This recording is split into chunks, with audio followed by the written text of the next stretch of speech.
अस्सलाम वालेकुम रहमतुल्लाहि व बरकातहू। आज 20 रमज़ानुल करीम है, जो बाद नमाज असर के बाद एतकाफ़ के अंदर में लोग बैठते हैं।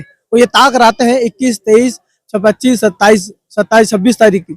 तो हुज़ू गरी नमाज की बारगाह में शाहजानी मस्जिद है। शाहजानी मस्जिद में करीब जो है 40 जने बैठे हैं। उसके अलावा संदली मस्जिद है, उसके अंदर में है अकबरी मस्जिद के अंदर में तादाद के अंदर बैठे हैं। और अजमेर शहर के अंदर पूरी हिंदुस्तान पूरी दुनिया में जहाँ भी है वहाँ पे जो है एतकाफ़ के अंदर बैठते हैं। एतकाफ़ में बैठने का ये है कि अल्लाह की बारगाह में इबादत और उसके अलावा अल्लाह को अपने मनाने के लिए, अल्लाह को याद करने के लिए और अल्लाह की बारगाह में तमाम इंसानियत के लिए और अपनी मग़फ़िरत के लिए, दुआ के लिए अल्लाह की बारगाह में बैठते हैं। वज़ू गरी नमाज की बारगाह मुक़द्दस में भी दूर दरदेश से आए परदेश लोग भी गरी नमाज की बारगाह में आकर बैठते हैं। जैसे अकबरी मस्जिद के अंदर में भी एतकाफ़ में भी लोग बैठे हुए, जहाँ पे राजस्थान के अंदर के अजीब अलग अलग जगहों से आए हुए हैं।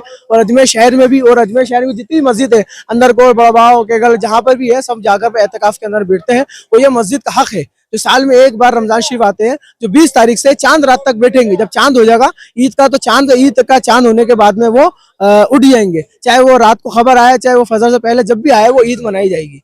क्या एहतिकाफ में रमजान में ही बैठते हैं या अन्य दिनों में बैठने का रहता है? सिर्फ ये रमजान के अंदर में बैठने का ही हुक्म है। नबी करीम सल्लल्लाहु अलैहि वसल्लम की हदीस मुबारक है। और कि एहतिकाफ में जो भी बैठते हैं उसके अंदर बहुत बड़ी फजीलत इसके अंदर में आई है। और अल्लाह रब्बुल आलमीन इस मुकद्दस महीने के ताक़ सदक़े में अल्लाह रब्बुल आलमीन हमारे और हमारे बुजुर्गों सबकी मकसद फरमाए और हम सबको हुजूर की शफाअत नसीब फरमाए। और जितने भी रोज़ेदार बैठे हुए अल्लाह रब्बुल आलमीन की बारगाह नबी करीम सल्लल्लाहु अलैहि वसल्लम अहले बैत अलैहिस्सलाम बिलखुसूस मौला कायनात अलैहिस्सलाम के सदक़े तुफ़ैल में जितने भी रोज़ेदार है, जो नेकियां अल्लाह अपनी बारगाह कबूल करे, उनके सदक़े में जिनकी दुआएं नेकियां, जिनके रोजे कबूल हो, अल्लाह उनके सदक़े हमारे रोजे नेकियों को अपनी बारगाह में कबूल फरमाए और हमारा हज हुजूर के आले पाक के साए में अता फरमाए। और हमारे हिंदुस्तान को शाद रखे और आबाद रखे। हमारे मुल्क में अमन मान मोहब्बत इत्तेफाक रहे। हिंदू मुस्लिम सिख ईसाई सब में मोहब्बत इत्तेफाक रहे, शाद रहे और आबाद रहे। आमीन या रब्बुल आलमीन। मैं अजमेर शरीफ से गद्दी नशीन खादिम हुजूर गरी नवाज रमज़ान अली चिश्ती। अस्सलाम वालेकुम व रहमतुल्लाहि व बरकातहू। आज रमज़ानुल मुबारक के आखिर अशरे में 20 रमज़ानुल मुबारक को असर के नमाज के बाद से एहतिकाफ़ में बैठा जाता है और ये पूरे 10 दिन तक होता है।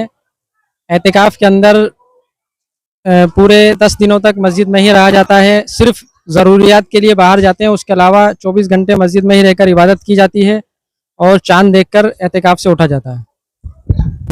एहतिकाफ में बैठने के क्या फ़ायदे होते हैं और एहतिकाफ में कब बैठा जाता है? एहतिकाफ़ में रमज़ानुल मुबारक के आखिर अशरे में 20 रमज़ानुल मुबारक को असर के बाद से बैठा जाता है। और एहतिकाफ़ के बहुत ही फ़ायदे हैं, बहुत अजीम चीज़ है ये। जिस तरह बच्चा पैदा होकर माँ के बतन से बाहर आता, उस तरह इंसान यहाँ से निकलने के बाद इबादत और इयादत से पाक साफ होकर जाता है। ये अजमेर में किस जगह मस्जिद है और कहाँ पर एहतिकाफ में कितने लोग बैठे हैं, कुछ अंदाज़ है? आज यहाँ जामे शाहजानी मस्जिद में एहतिकाफ़ में बैठे हैं। यहाँ 38 लोग एहतिकाफ़ में बैठे हैं। 19 हुजरे बने हैं, जिसमें हर हुजरे में 2-2 लोग हैं और हम भी माशाल्लाह एहतिकाफ़ में बैठे हैं।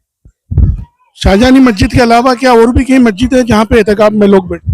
जी हाँ, यहीं अकबरी मस्जिद में भी एहतिकाफ़ किया जाता है। उसके अलावा जो शहर की मस्जिदें हैं वहाँ पर भी एहतिकाफ़ किया जाता है।